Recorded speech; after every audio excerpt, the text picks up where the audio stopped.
There we go. Now we're live. All right. Hi, guys. Hope you all are doing well. I'm here. This is Chris Clancy, and with me tonight is Dylan. He made a 5 last year on his AP World test. We are going to be here to kind of walk you guys through how to study and get prepared for the test, and go through some tips and tricks along the way. Just one thing, if I disappear, I'm not going to be coming back. We have got some really bad storms here in Houston, so it'll all be left to Dylan. So just fair warning. But yeah, I am an AP reader. I've been an AP reader for about 5 years now. I've read AP Seminar and I read for AP World History. If you've seen any of my other 5-able casts, I've gone over essay writing and getting prepared for that. Today is really just going to be a more of a overview of the entire test, not just the writing. So we see you guys have got about 18 questions put up. Go ahead and keep asking those questions so that we know where you guys want to talk about. But yeah, from there, let's just jump right in. For me, at least, if you're going to ask me how do you study for this test, the key thing I think you need to be doing at this stage, when we are 6 days from the exam, 7 days from the exam, you should be studying thematically. Okay, it's not necessarily about all of those minute facts of what happened in what year. Now it's about this overarching theme of connecting things through history. And so if you can do that, that will help you immensely. What do you think they should be doing as well, Dylan? Yeah, I think, at this point in the game, you probably should be a good ways into your study plan. It's definitely, if you're starting now, it's going to be a cram.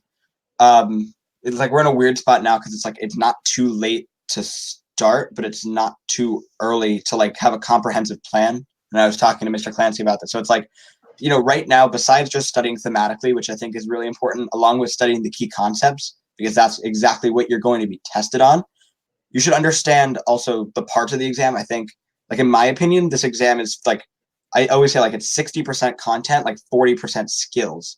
So Yep. like if you go into that exam knowing everything that ever happened ever year by year, but you can't write a decent DBQ, you're not going to do as well as you would if you studied thematically and big picture and could write a super solid LAQ or GBQ or could answer those MCQs like crazy.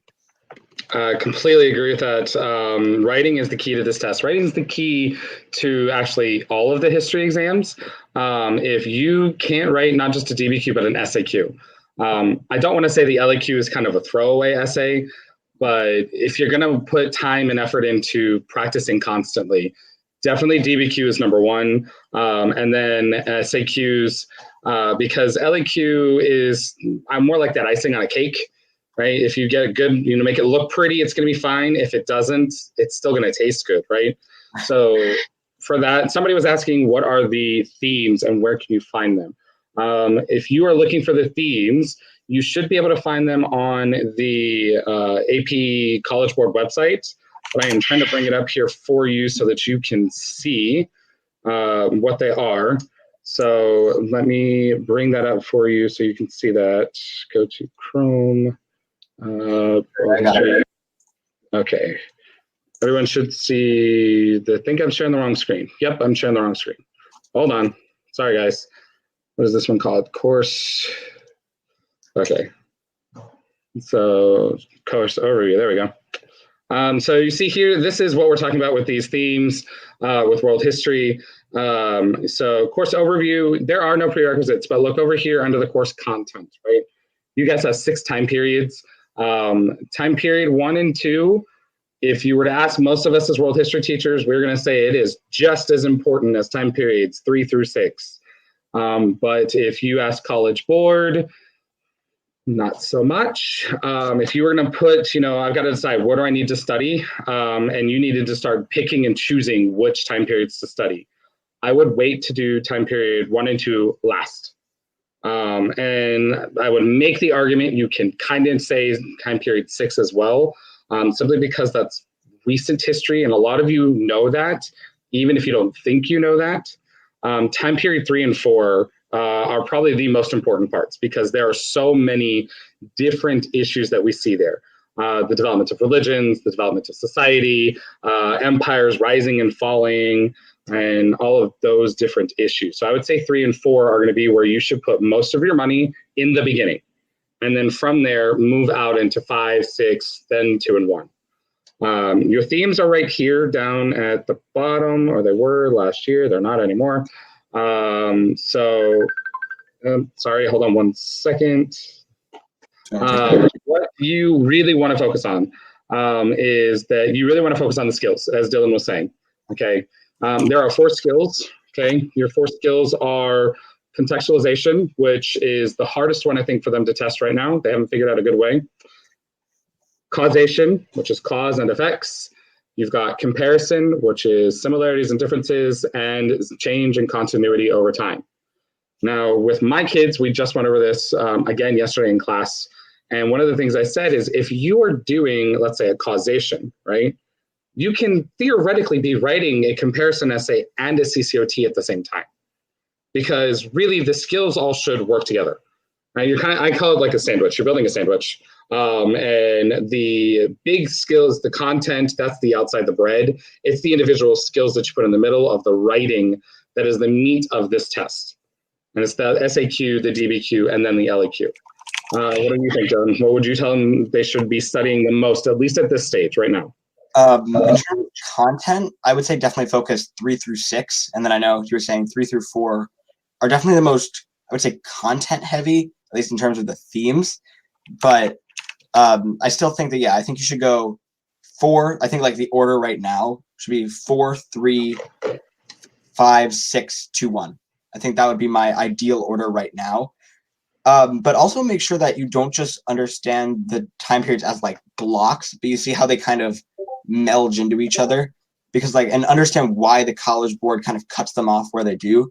Because I think while periodization isn't a tested skill anymore, definitely can really help in terms of just answering questions. Because if they give you a date range, because they're never going to say, and I know Tom Ritchie kind of emphasizes this in an essay, they're never going to ask you, analyze continuities and change in interaction with the environment in period 2.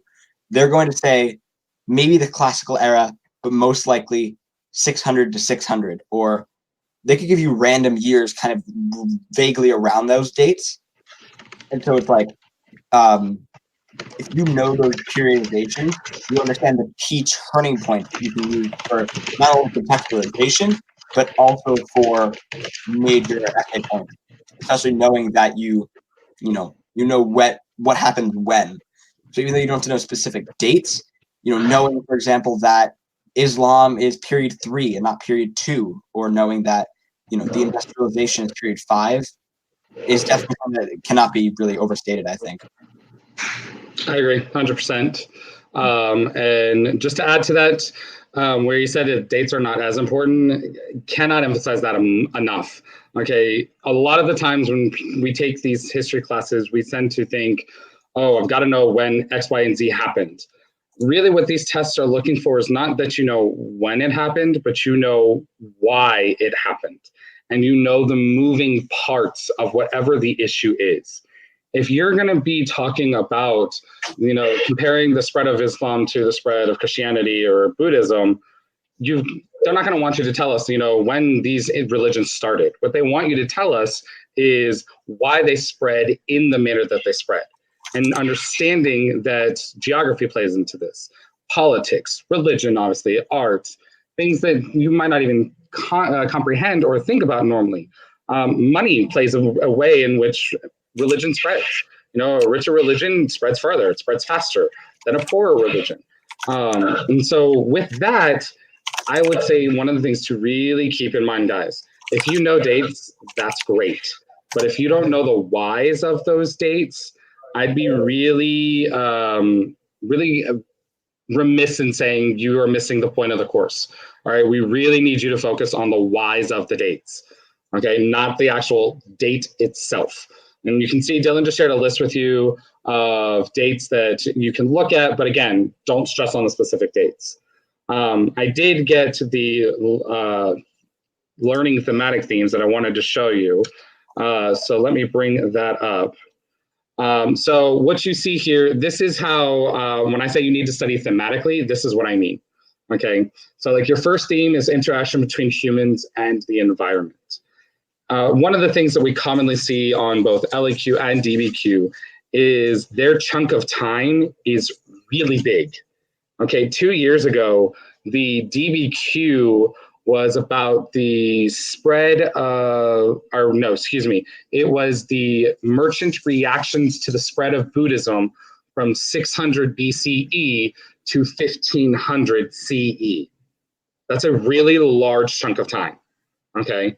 And so if you're trying to think of this in a time sense, it becomes really difficult, rather than if you think of it in a thematic sense, which makes it a little easier. So the first one that we've got here, we've got interaction between humans and environment. Basically, knowing that, you know, how they alter the environment around them to grow things like champa rice or maize, or how the, you know, Harappa and Mohenjo-daro irrigated their cities and their farms, or ancient Egypt used irrigation from the Nile. That's what we're talking about here. Your next theme is development and interaction with culture. For me, as like a student of history, this is the most important one. For me, as a teacher of history, what I want my students to focus on when it comes to interaction of cultures is not just the way that they fight each other, right? It's easy to talk about wars or issues that cultures have with each other. It's harder to talk about how sometimes cultures work really well together. You know, syncretism, and coming up with ways that they've really blended well together is something that a lot of kids can't do. And so I would say that's a good thing to kind of practice and focus on. Theme 3, state building, expansion, and conflict. This is a good one, I would say, especially for periods 3 through 5, as we see this expansion into a truly global world and interaction with everyone on all the continents, on how they're going to build their nations, and then the conflict that comes from that. With theme 4, creation, expansion, interaction of economic systems. That's a lot of ways just to say you need to understand basic economics when it comes to capitalism, communism, state control versus free markets, and labor forces. Okay. 2 years ago, or not 2 years ago, I think it was last year, one of the LEQs was about labor forces, or was an SAQ, but it was about labor force in AP Euro. And the kids really didn't understand that what we were looking for in that one was not that there were the use of slaves, right? That's a form of labor force. What we were looking for is how that evolved into other forms of labor, okay? So knowing how labor forces are created and how they lead to other labor forces is really key to economic questions. And then your last theme is this development and transformation of social structures. Probably the second most important thing other than interaction of cultures. Because social structures, we can never talk enough about social structures. Women really get screwed in history because we never talk about them. We don't talk about them enough. We don't give them their due. And so oftentimes when we talk about social structures, we're referring to basically men, right? And so it's always a good thing if you can bring in that other aspect of your social structure that's not necessarily being asked about, because it shows that you have a broader understanding of the concepts and of the topic. And it shows that rather than just knowing those dates, you know the whys and the hows, right? Dylan, is there anything you want to add to that? About the social team specifically? Any of the 5 of them. Yeah, I mean, I think that the themes really guide the course. So, I mean, when you think about this course and you think about all the things you've learned, you can really pretty much kind of put them into one or more of these themes. And so that's why I think that that learning these things thematically, as opposed to just learning, all right, period 3, we had this empire, this empire, this empire, this empire, this trade route, this trade route. I think knowing them thematically is more important than understanding them just as blocks. You know, like, I think that if you understand how social structures changed over time, rather than just knowing, oh, you know, India for a lot of history had a religious-based caste system. You know, now how did that change throughout history? Or how did that, you know, continue? You know, I believe the caste system's still around today to an extent. So like we see, you know, if you're able to look at these themes and understand continuities and changes or comparisons along those theme lines, rather than just in individual empires, it's definitely more important on the exam. Very good. I agree. Totally agree. I did see someone ask a question about if you don't know it, should you leave it blank? Never. All right. Let me just into that really quickly. Never leave it blank. If you leave it blank, that means you get a dash, not a zero, not a one. You get a dash. Okay. You've got to put something on the paper. Okay. If you don't know what the topic is for the LEQ, you can at least put something down. All right. You can try to answer the question. But if you leave it blank, guys, I'm letting you know right now, your score that comes back from you is not going to be a one. It will be a dash. Right. Blank papers don't get scored. All right. Because that means that you didn't even take the time to try. And really, as a reader, all right, my job is not to find, all right, what does this kid not know? How unintelligent is this kid? That's not my job. Okay, my job is to be like, you know what? This kid really tried. Let me see where I can give you points. Okay, that is what's known as additive grading. Okay, additive grading means we ignore everything you do wrong. Right? You could have misspellings everywhere, and that doesn't matter as long as you answer the question and the content was correct. So I can't stress enough. Do not leave anything blank. Put something down on that paper. All right. So from there, I'm get off my little soapbox. Let's kind of get to some of these questions. Actually, I had a question. Sorry? So you said that if you don't put anything down for the LEQ, like when you check your score in July, it'll literally be a dash? If you, From my understanding, yeah, it'll be a dash. So if you don't put anything down, your score is essentially voided. Yep. You've got to put something down. Okay, I read one year where this kid wrote a beautiful DBQ, and he got a 6 out of 7. And then when I went to the LEQ, there was nothing. There wasn't even like a high. Okay, it was literally just blank. And when I bubbled in, you bubbled in a dash. And that voids his score, essentially? Pretty much. Oh. Yeah. Zero. No, this is for all the histories. Dash means no score. Shiloh's correct. So please, guys, don't leave it blank. All right, put something down on the paper. I mean, I'm not telling you to write, lyrics to a song, but try to put something down to the paper. Okay. So let's get to some of these questions here in the box. So we've got a question here for multiple choice tips. All right, so Ria, multiple choice tips. One of my big tips here is that you should not be reading that passage. I know that might be contrary to what a lot of teachers teach their kids, but the first thing I always tell my kids is that do not read that passage. The passage should be for reference, but what you really should be reading is the title of the passage first, then the source, and then the question. If after reading those three, you still don't know what's going on, read your answer choices, then go to the passage to see if you can match them. But if you're reading that passage and then you're going to your questions and answering your questions, you're wasting a lot of time. Okay, remember that you only have 1 minute per multiple choice question. And so reading that passage, if you're adding that in, I don't know about you, I'm a slow reader. If it's 2 paragraphs, that could take me 5 minutes. That's a lot of time. Okay, so I would say that's the biggest thing I could recommend for multiple choice is don't read the passages. Only go to those passages if you need to, because you can't figure out the answer from the title, the question, and the source. Dylan, how did it work for you when you took the test? What worked for you? For me, I did read the sources, but I didn't like sit there and go line by line. But I skimmed it quickly. Like if I couldn't read it within 15 seconds, I didn't bother. And then I also read, the first things I always looked at were the source information and the dates and all that stuff, because especially I've seen questions where it's like, I saw one where it was a question about, it was like a period 2 question about something like the Trojan War in Rome or something.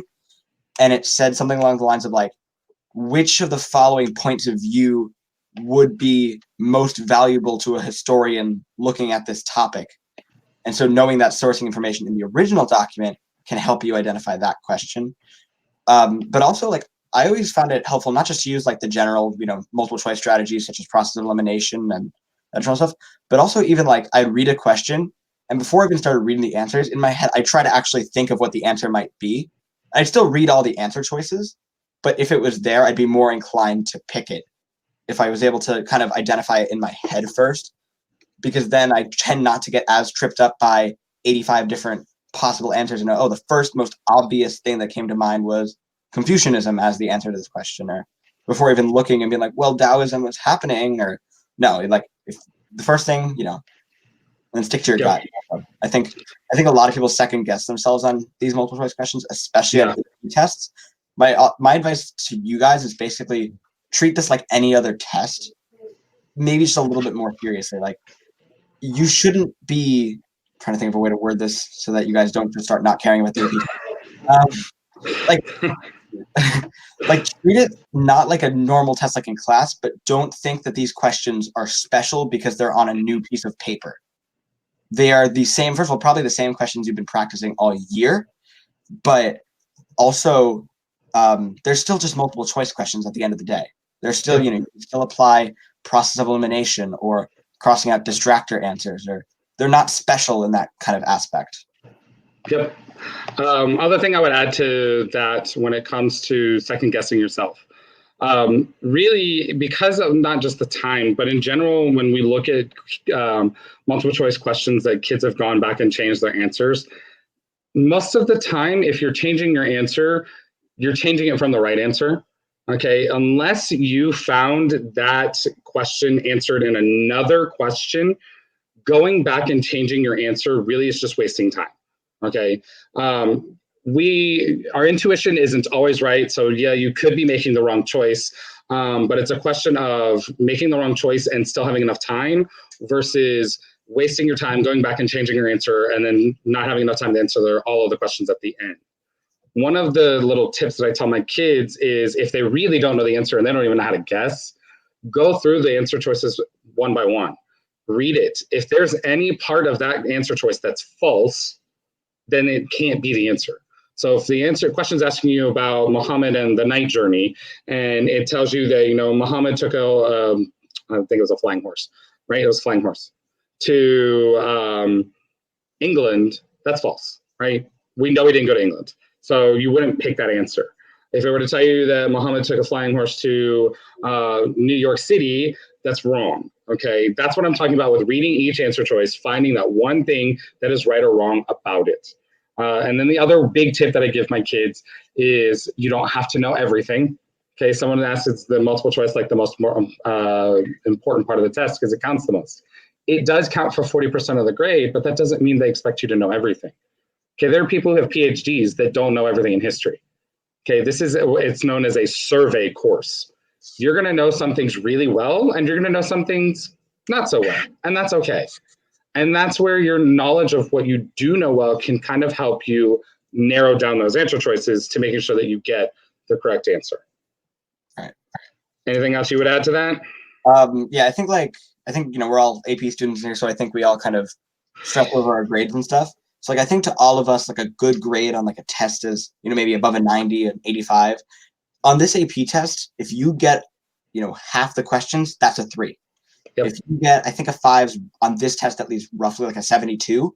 So if you get roughly 72 to 75% of the questions right, you're setting yourself up for a low 5. So it's really, you don't have to get 100% of these questions right to still get a 3, let alone get a 5. Absolutely. And my record of going through tons of these practicing for my exam was only a 43 out of 55, which is a respectable score in my opinion, but it's not, that's maybe I'll do the math actually. A 43 to 55 is that's roughly an 80. So it's, it's respectable, but it's not perfect. So you don't have to be perfect. Yeah, I agree. That's pretty much what I would say for multiple choice tips. Make sure you read the title, the source, then the question. Don't worry about knowing all the content. Go through each question and once you make your choice, unless you find the answer somewhere else, don't go back to it. And kind of just understanding that it doesn't have to be perfect. It's okay, right? I'm seeing kind of something I want to talk about on the right-hand side. So I'm talking about not finishing the content. Live, that's okay. Okay, you don't always finish the content. My first year teaching the course, we didn't finish the content. Your last 4 chapters of your book are going to be modern history. So roughly, if it's my textbook, that's around the 1960s to present day. Yeah, that's 20% of the test because it's period 6. But you have to remember, period 6 also includes World War I, World War II, Great Depression, and the Cold War. Okay, so 20% of a 55 question test, that's at most 10 questions.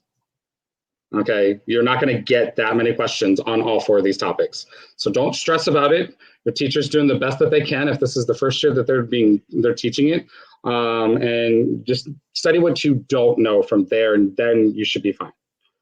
So let's see, what else are we getting? Tips for the SAQ from Allie. Key tip for the SAQ, get to the point.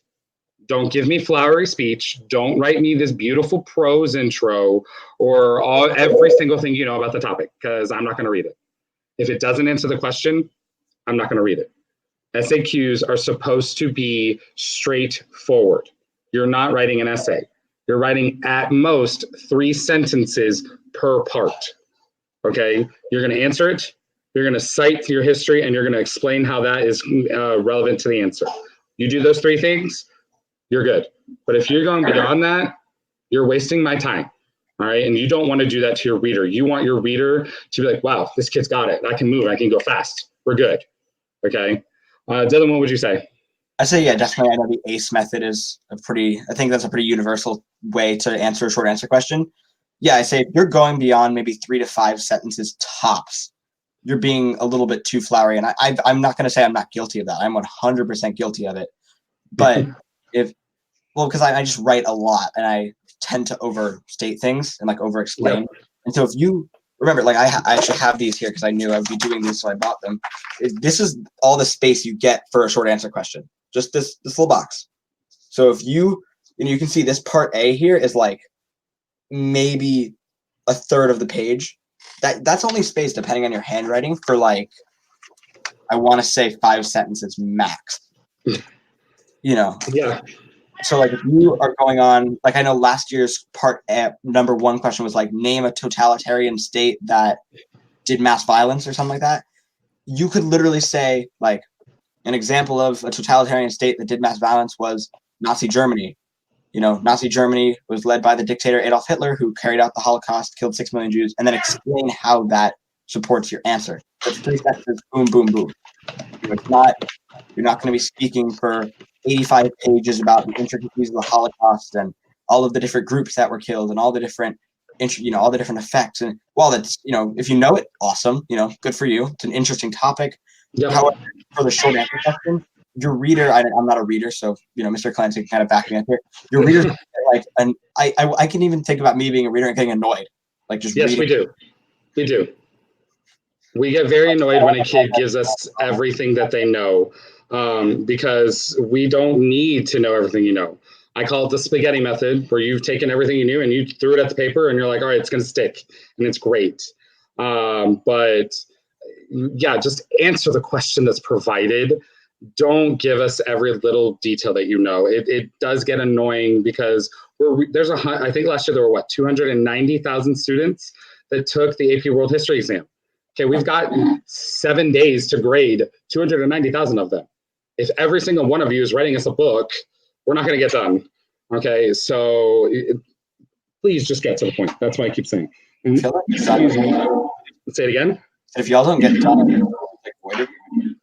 Say it one more time. If y'all don't get done grading, if there are so many essays that you can't do it, do the rest just get voided, or? Oh no, we don't go home. Oh, you just don't go. Okay, I figured. Yeah, we have to keep grading. Yeah, so we grade for 8 hours a day.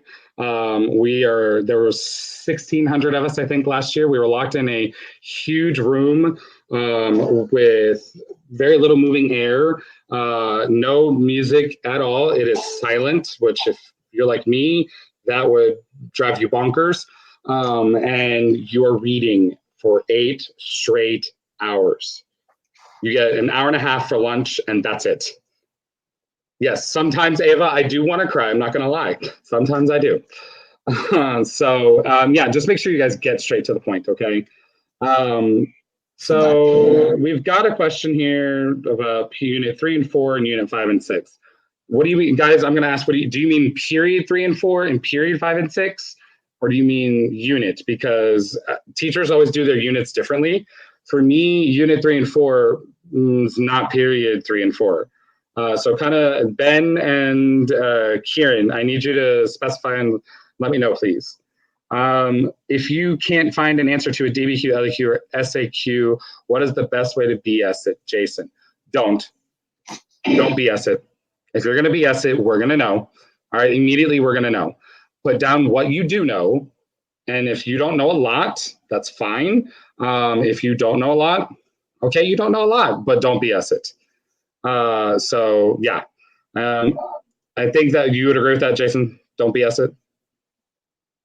Or I'm sorry, hold me, Jason, for a sec. Yeah, I think there's a fine line between BSing an essay and trying your best to pull together what you know. So, like, I know you're talking about like the spaghetti method. Yeah. BSing, like, let's say we were talking about the Columbian Exchange essay from last year, just because I work better with examples. Like, BSing it would just be writing everything you know about Unit 4 ever. Trying to pull together what you know is like, I'm not a reader, so like, try not to assume, but like I can imagine reading essay and being like, I can see you tried. I can see that you saw this, you were like, oh crap, I don't know. And maybe you might not still get a good score because you might not know the content, but at least you kind of made your reader a little bit more like, at least you tried. And I think that'll make them more likely to be more forgiving, almost like to be like, oh, it is. Yeah. It is. We are more forgiving if we read it and we're like, wow, this kid has no clue what's going on, but they tried.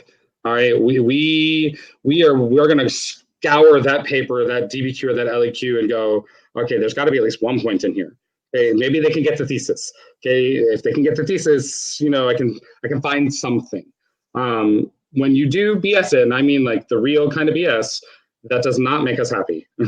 We are not the nicest of people either when we've been locked in a room for 8 hours for, day 6. And here comes this kid who's like, haha, I don't know what's going on. Let me see what I can BS. Guys, we're teachers, okay? All of us have at one time or another been you, and we have done the BSing. We've done the spaghetti method, as I call it. We've done the pulling it and going, well, they're never going to know. Yes, we do. And so did our teachers.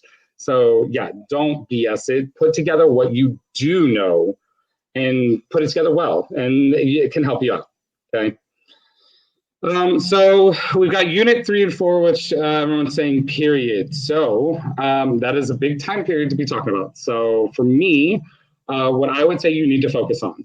You need to focus on the rise of Islam, on the interactions of the West and the rest of the world, and really focus on those overland empires in China, the Ottomans, and India.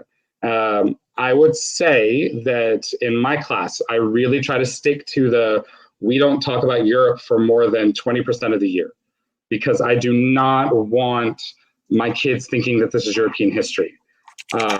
So really focus on non-European history and focus on that, especially the interaction with the West, how they are interacting with us. And then I'm going to sidebar right here. Kieran, yes, write a conclusion. Don't tell people not to write a conclusion, because a conclusion is the only other place that you can put your thesis. And so if you don't put your thesis there twice and your first time is wrong and you didn't write a conclusion, you're not going to get the thesis point. So please don't tell people not to write a conclusion. Okay, back to topic.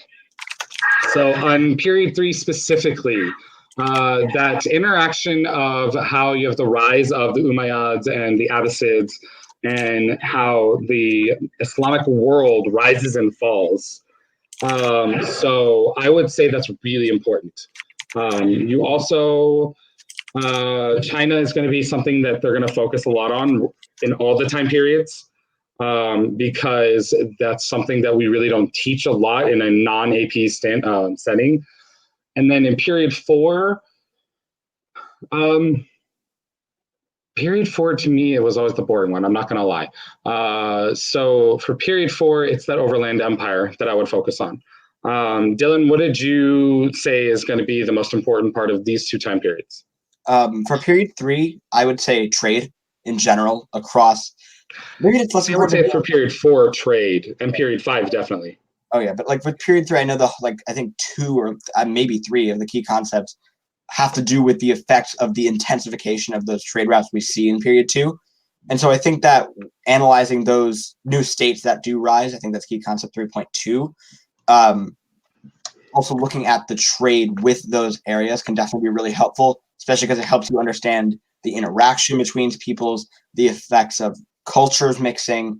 And it is important to know the individual states that arise and the political systems and the caliphates and the dynasties and the sultanates and the Kievan-Rus and the feudalism and too many isms. But I think trade for period 3, and then unit 4. I think not just trade, but global trade. I know it's not like global, but you see, the East meet the West almost like, the East. I'm trying to think. Yeah, I guess you see like the Americas meet Afro-Eurasia, and so when you see the Columbian Exchange, I think like Unit 4 is kind of run by the Columbian Exchange in a way. You do see the gunpowder empires rise independently of the Columbian Exchange, and you see let me think. Period 4 is never my strong suit. But yeah, I think it's all run by this globalization and these new overseas empires that we see, and it's still run by trade. A major part of period 4, in my opinion, is the silver trade. That's kind of carried out because of this new globalized system, and now Spaniards are finding the Potosi silver mine, and now they're carrying out trade globally. I think, I'm sorry. I'm reading somebody talking about the Chinese Dynasty song. I have never heard it referred to before as ear rape. The song works. It's not the best song in the world. If you know Frere Jacques, I don't know what the song's called in English anymore. The Chinese Dynasties. That works. Never heard that one before. All right.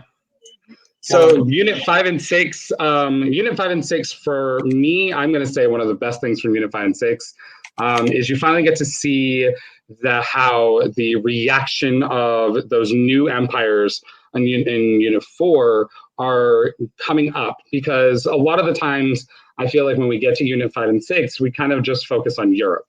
So at least in my class, I really didn't talk about Europe. Again, I really tried not to focus on them, because we're supposed to focus on the world as a whole. So we focused a lot on Africa, especially during Unit 5 and 6 with decolonization. And then also Asia with the opening up of China into its interactions with the West, the modernization of Japan, and Japan becoming a global power.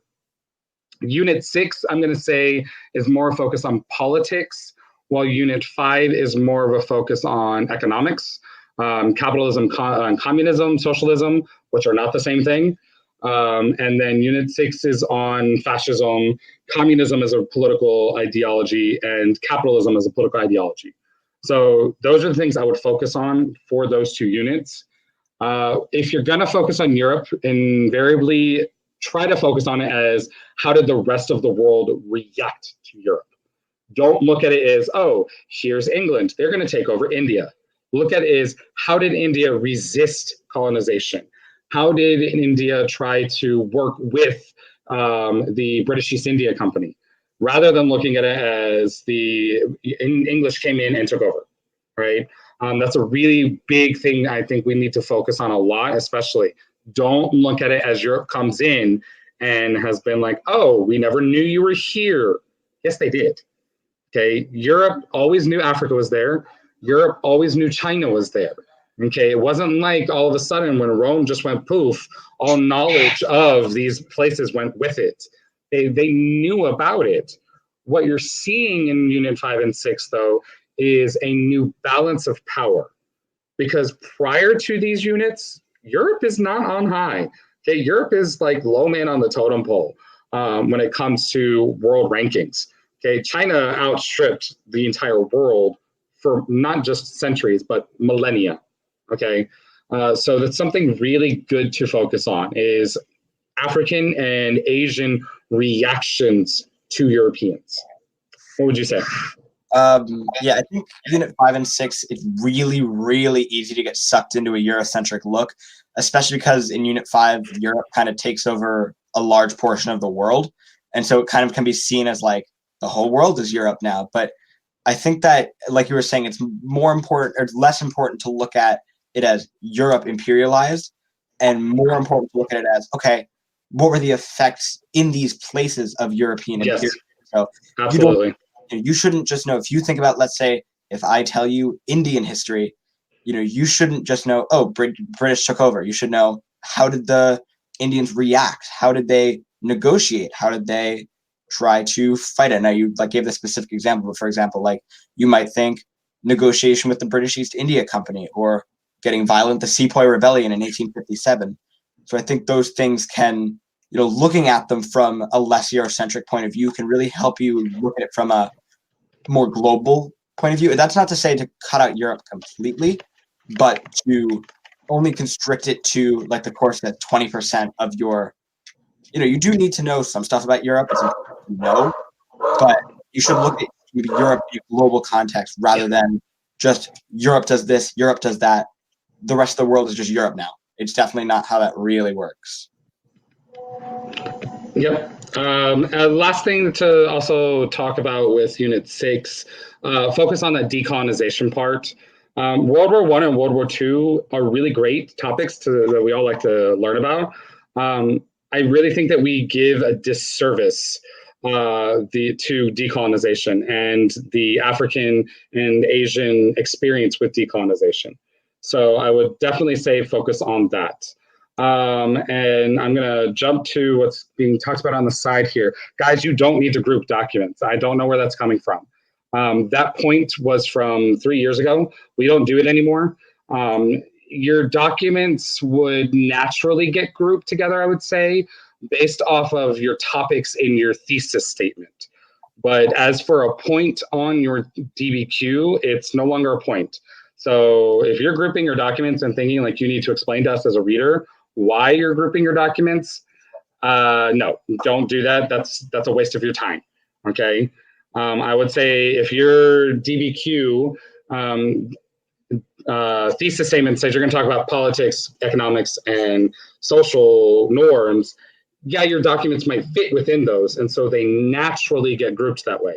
But don't explain to me why you did that. Okay, and it's perfectly okay to have a paragraph that's one document. It's perfectly fine. Okay, so don't worry about that. All right, so we've got a lot of repeated questions here. So the next one, brief information on each Chinese dynasty. Oh, Jason, you really tested my knowledge here. Okay, so you have the beginning dynasty, which is the Shang dynasty. It's the first one. It's the one that brings them all together. We have very little evidence of it. We know it existed somewhere within the Yellow River. If I remember correctly, last year when there was a drought, they found a few, not preserved, but some ruins of villages that were under the water. Then you have the Han, Qin Shi Huangdi, probably the most famous one of that time period, classical China. Han China is oftentimes compared with Rome, with the rise and the fall of it. You have the Great Wall, which, guys, don't write that you can see that from space, because you cannot. And yes, we read that a lot. Oracle bones, yes, and Chinese writing, the development of the Chinese character system. Shang Zhou actually is before Han. The Zhou dynasty. Say it again. Mandated Heaven. Thank you. The Mandated Heaven. So the emperor is mandated by the Chinese gods to take over. Things are going well, so she introduces new taxes, and then there's some discontent, and then we have some kind of natural disaster, whether it's a flood or an earthquake, and then taxes are raised even more. The people get mad. They're going to be rebelling. The emperor has lost his mandate. New empire. Okay. Somebody said Zhou doesn't matter, right? No, Zhou matters. Okay, Zhou is the second dynasty. It's Shang, Zhou, Han. Qin fall between Qin. I'm trying to sing the song in my head as we go through this. The Qin dynasty is where we get the name. Yes, Qin Shi Huangdi is from the Qin dynasty. He has legalism. This was not my thing. I'm not a Chinese historian. Okay, I was a Middle Eastern historian. So legalism versus Confucianism. So legalism is all about, the letter of the law, and it's about making sure that society has its rigid understandings of where you fit. And in legalism, scholars are not here; they're going to be more towards the bottom. Okay, Confucianism, scholars are at the top. Okay, then you Shang, Zhou, Qin, Han, Sui, Tong, and Song are what you would probably call like the medieval Chinese dynasties, although that's a really bad terminology because they didn't go through a medieval time period like Europe did. Those are where we get things like flying paper, which is what we call money, where you see the Grand Canal being built. You have Neo-Confucianism and Buddhism competing with each other. The three dynasties represent a return to stability for China, because after the fall of the Han Dynasty, it's kind of up in the air a lot. Shang, Zhou, Qin, Han, Sui, Tong, Song. Yuan dynasty is the Mongols, and that is Genghis Khan, which a lot of people call him Genghis. That's not how you pronounce it. And from the Yuan, we have the Ming, which is the last ethnic Chinese dynasty. And that's where you get things like porcelain. It's where we see the West and the East re-meet with each other. And with the Ming, if that's where you have the voyages of Zheng He, I think is how you pronounce it. And they go to Africa, they go to India, they see all these wonderful things, they bring some stuff back, and they're like, you know what? We don't need the world. We've got everything we need, and China closes itself off. Okay. The Qing dynasty is the last of the Chinese dynasties. They are not ethnically Chinese. They are known as Manchus, which is from northeast China on the border with Korea. And they're going to be the ones where we see a lot of upheaval in China.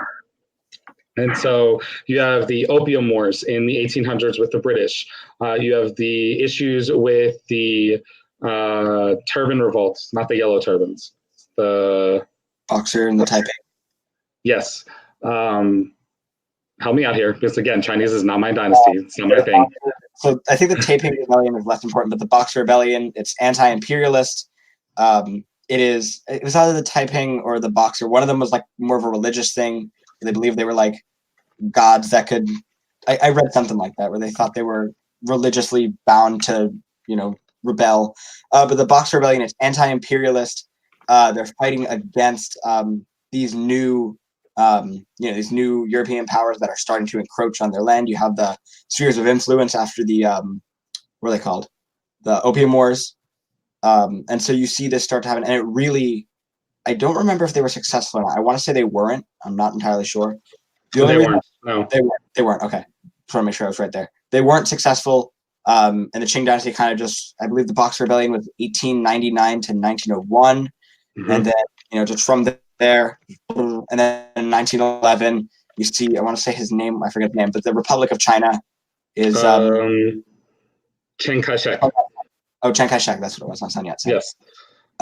Silk binding began with the Ming, not the Ming. Yeah, the Ming, with the Ming. No. Song. Silk binding began with the Song. It became very big during the Ming, especially in the upper class. And then it was ended with the Republic. Someone was asking, what is Neo-Confucianism? So Neo-Confucianism, I would say there's not really a difference between Confucianism and Neo-Confucianism. The reason we call it Neo-Confucianism for the most part is because you have Buddhism, which has supplanted Confucianism in Chinese ideology, especially amongst the ruling elites. With the Tang Dynasty, we have a return to Confucianism and Confucian ideals. And that return to Confucian ideals, where you have filial piety, mandate of heaven, the return to scholars being on top, is going to be why we call it Neo-Confucianism. It's not that Buddhism dies out, because, if you were to go to China today, Buddhism is very much part of their life. And yes, Dylan is really good because he's helping me out here, because I don't remember all of the Chinese history.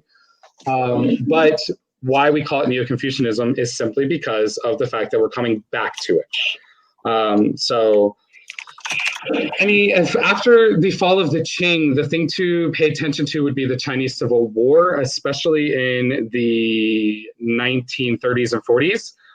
There is a pause with the war that's called World War II. And that pause kind of, a lot of people thought that maybe there would be a merging of the governments. It's not. 1949, the Republican government is kicked out. They go to Taiwan, and you see a split. So with that, for a long time, the world did not recognize mainland China as being the legitimate rulers of China. They recognized the Republic of China. In the 70s, we had Richard Nixon, who opened up China and went and visited not Mao Zedong, Deng, yeah. And with that, we see a shift from Taiwan to mainland China. And so because of that, that's why we now have mainland China on the Security Council and not Taiwan. Sorry, guys, this is just not my forte. Chinese history is not my thing. Dylan, is there anything that I missed? Because I'm sure I missed a lot. Okay, I'm trying to keep the list. The Chinese history is definitely something that I'm better at than I am like European history or Middle Eastern history. So this is definitely kind of like my thing. Hey, stop it. So we have, I'm trying to think. Sorry, dog. So yeah, I think we had the Shang, Zhou, I mentioned Mandate of Heaven. I'm gonna think through this song now. The Qin Dynasty, it only lasted like 30 years. All you really need to know is legalism and Great Wall, which really continues up until like the Ming is when it's actually finished. And then you have the Han. The Han, you should really know. Confucianism. They have that scholar gentry system, the civil service exams, right? And so they go from just like a kind of less organized system in the Shang, Zhou, and Qin, and now they're a bureaucracy. That's really something to know. It's a really important continuity between the Han Dynasty and really up until roughly the Ming Qing. And so you see this scholar-based Confucian bureaucracy that runs China for at least a long while.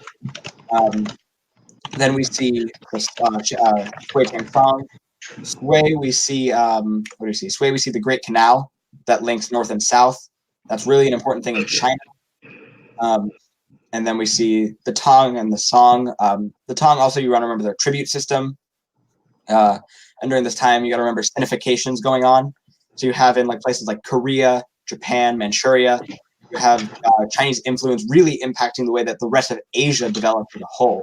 So, you look at Japanese culture develop, you see the Taika reforms in Japan, and that's really an important part of Japanese history because it makes their government more like China's government, which is at that time a government that governs more. But it's really a way that sinification impacted Asia during, I think it is the third time period, and they become tributary states. And so then, you see this kind of waning and waxing power, especially in period 4-5 to between China and Japan, especially in period 6.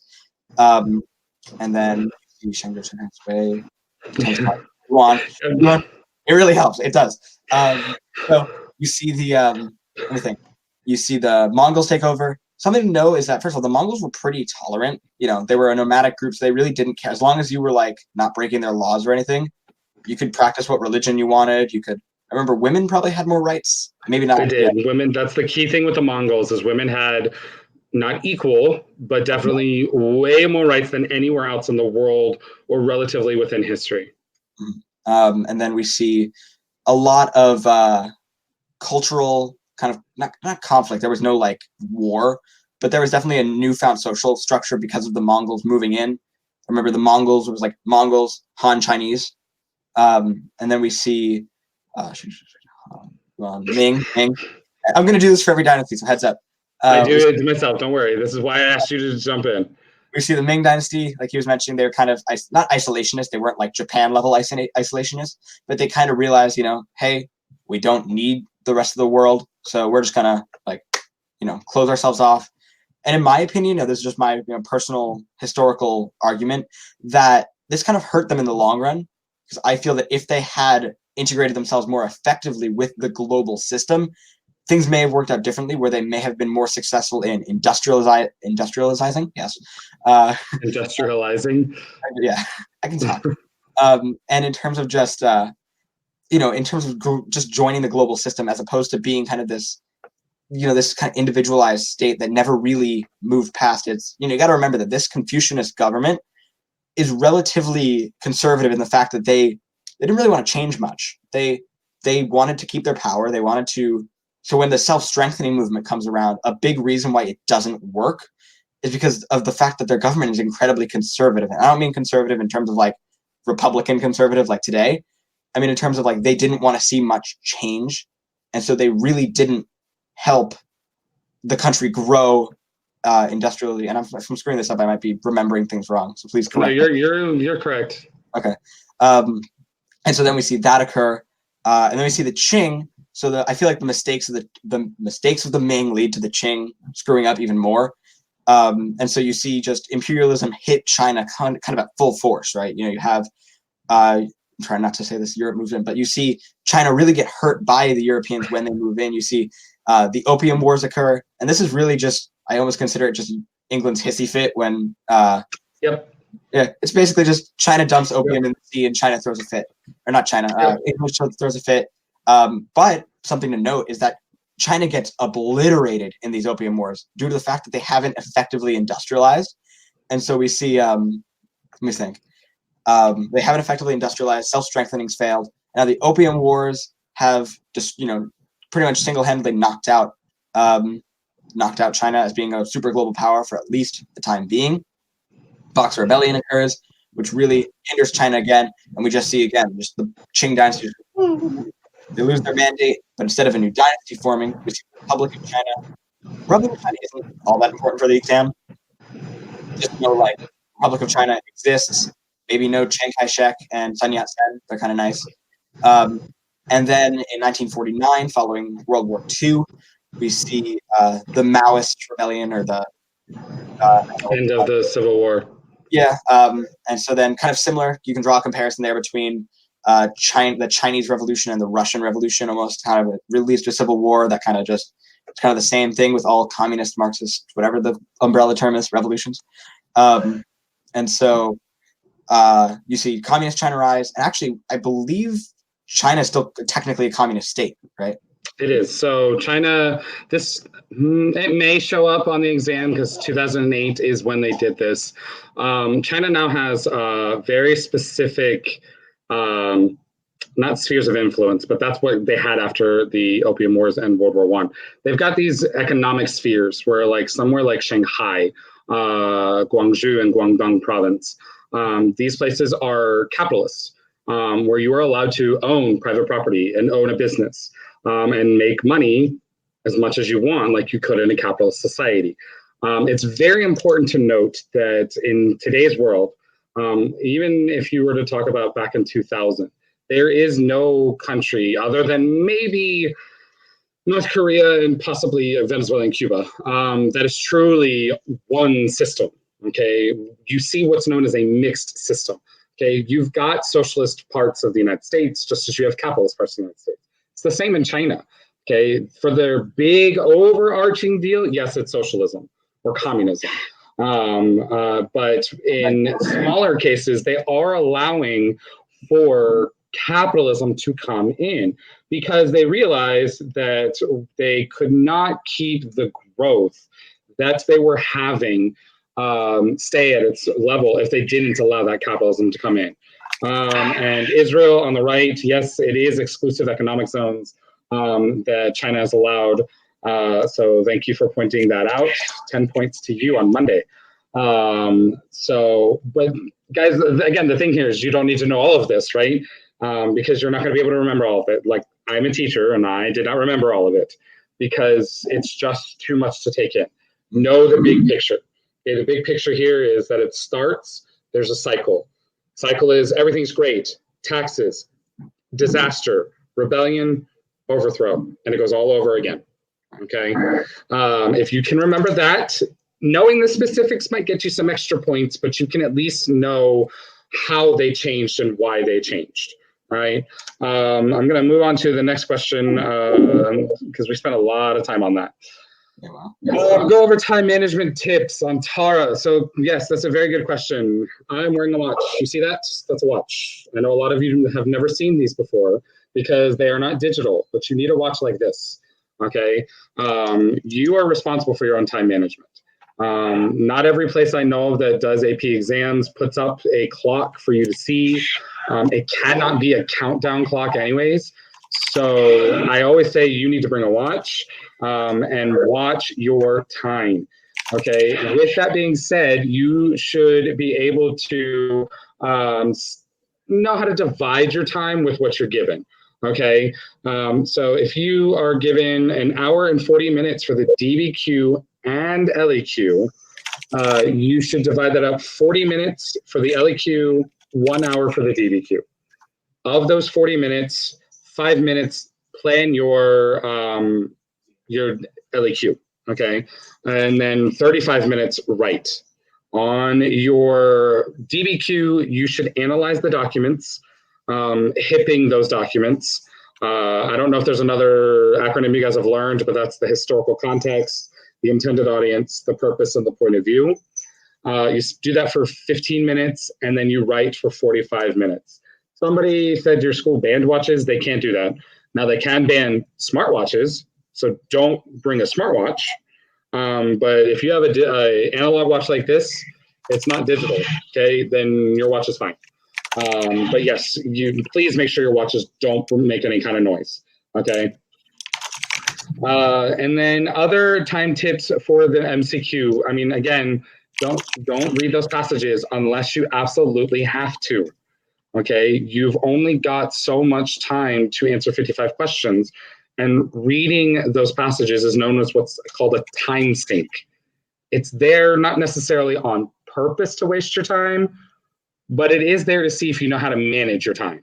Okay, so I would say definitely that's how you should divide your time up. And Dylan's been putting some things in on the right, you know, making sure that you know understand how the watch doesn't make noise, and how to space out your time.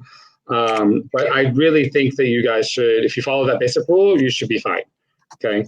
I tell my kids that you really should be using all of your time to write.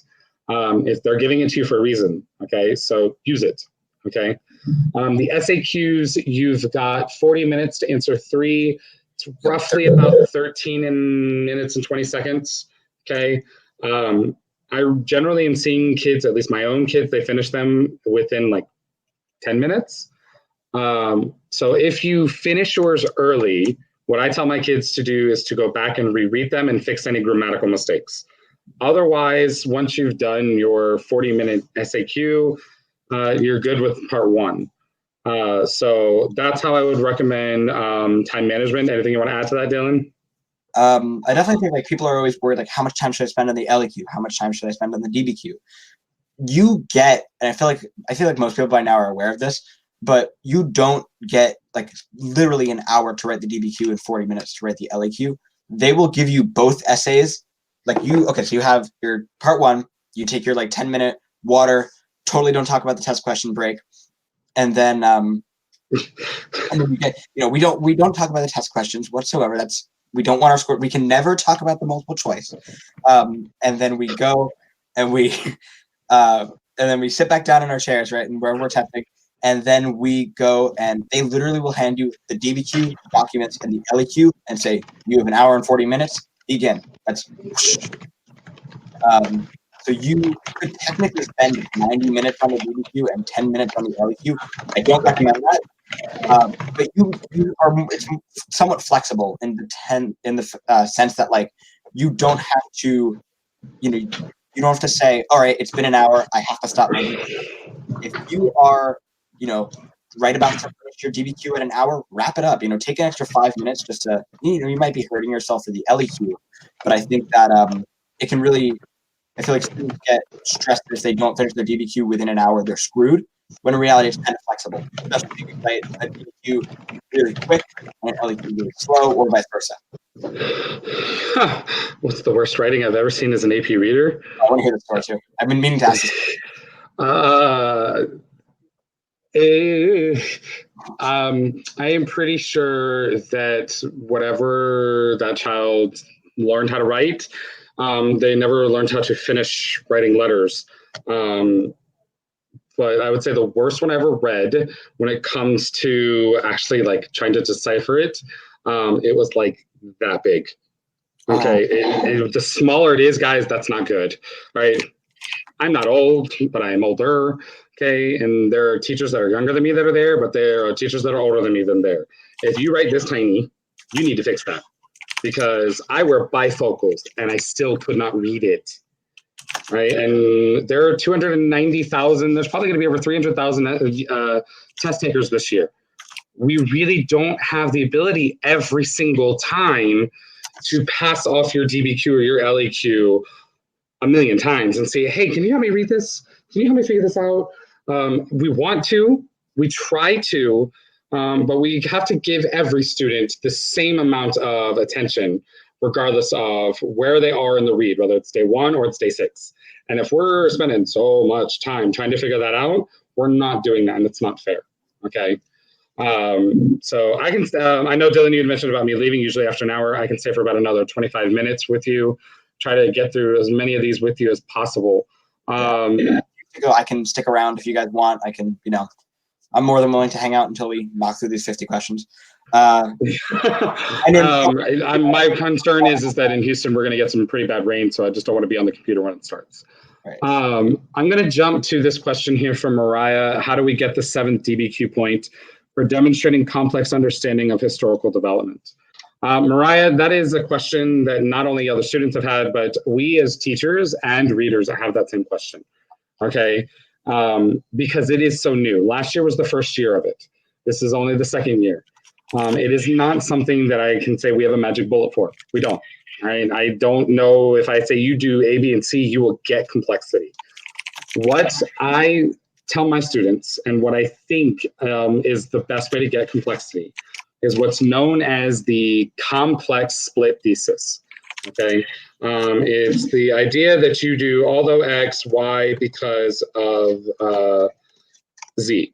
And what that means is that you are saying, look, I know that this is a reason why the topic is not what I'm going to, why there could be change or continuity or causation or whatever. But here's what I'm going to talk about. What you do as you go through your essay, you can do it one of 2 ways. You can do all your paragraphs about your Z, and then your concluding paragraph where you put in your why, which is, here, I've talked about all these things, but let me show you why everything that I've talked about could also be about this. That's one way to get complexity. Or you could do it where you do point, counterpoint, point, counterpoint. So women did not get any increase in rights after World War II due to the cult of domesticity. Point, counterpoint. Because of the massive death in Europe as well as in Asia, women did gain greater access to economic freedom as they were more in the workforce. Okay, so that's point, counterpoint. I don't know if that's actually how it's going to work, because I can tell you I graded the LEQ last year. I never gave the complexity point. When I did my last broadcast, one of the other readers that was with me graded the DBQ, and he said he gave it maybe 7 times. Okay, it's the unicorn point. It's very hard to get, and it's that way for a purpose, right? It's supposed to be that you're showing us you are not just a high school student now, you are a college student writing at a college level. And so I would say that's the best I can offer. Dylan, I don't think they send you your scores when you get your essays back. I don't know if I earned the point or not. I don't think I did, solely because I choked hard on the LEQ. You're going to laugh at this, but because I was trying to get the complexity point, I was like, okay, I got to look at this from 2 different angles. So it was the causation one on the Columbian exchange. And I'm like, okay, I need a positive effect, because I was talking about a bunch of negative effects. I'm like, point, counterpoint type of thing.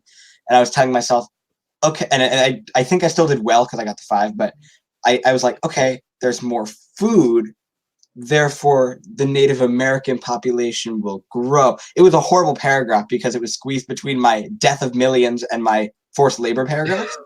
So it Yeah. wasn't exactly my finest moment. So I think I lost the point there because it wasn't right.